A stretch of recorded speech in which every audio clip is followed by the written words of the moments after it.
Nafikiri changamoto ambazo zinatukabili hapa katika kijiji cha Mpata, jambo la kwanza kabisa ni ukosefu wa zahanati, ambapo mpaka sasa tumejitahidi kwa nguvu za wananchi lakini bado tunaendelea.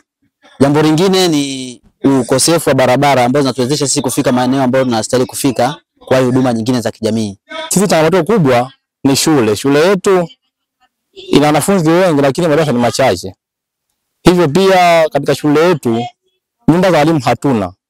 Kwa hiyo tungependa sana tusaidie vitu hivyo kwa sababu walimu wanaofundisha shule hii wanatokea Kilando, ni kilomita 8 kutoka pale mpaka hapo. Ukiangalia mpaka mwalimu atoke kule afike shuleni inakuwa ni changamoto.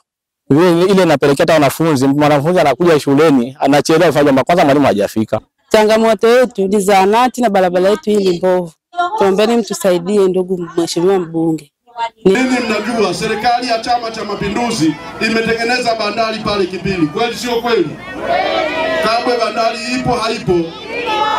Mkakati unaofuata wa serikali ni kuhakikisha barabara ya lami inatoka na Manyere kwenda kwenye bandari zetu.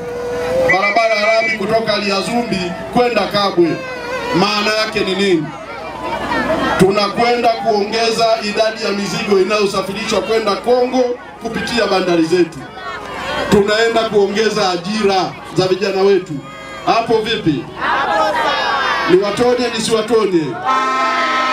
Sasa hivi mkandarasi wa gridi ya umeme ya taifa kutoka Katavi kuja mkoa wa Rukwa yuko kazini. Maana yake ni nini?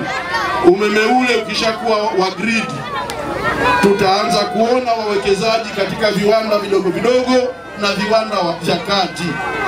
Faida ya kuwa na viwanda katika mkoa wetu, watoto wengi watapata ajira. Ninaijua changamoto ya tembo. Sawa jamani? Nchi hii ni nchi inayofuata utawala wa sheria. Sawa sio sawa?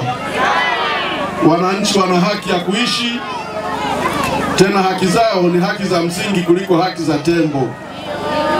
Kwa tutatumia taaluma na uzoefu tulionao kuhakikisha tunafuata mawasiliano sahihi ya serikali ili kuona namna nzuri ya kuwapunguza hao tembo, ili wananchi waweze kulima na kuvuna. Hapo vipi? Hapo sawa. Mimi najua tukifanikiwa kuwadhibiti tembo, kilimo tunacholima kitaleta tija kwa kupata mazao ya kutosha. Kweli sio kweli? Kweli. Tukipata mazao ya kutosha, tutakuza uchumi kwa level ya familia. Anayejenga nyumba ataweka bati, si ndio? Ndio. Anayetaka kununua baiskeli atanunua, anayetaka kuongeza bodaboda ataongeza. Lakini mazao yakiongezeka, hata anayetaka mke ataongeza. Kweli sio kweli?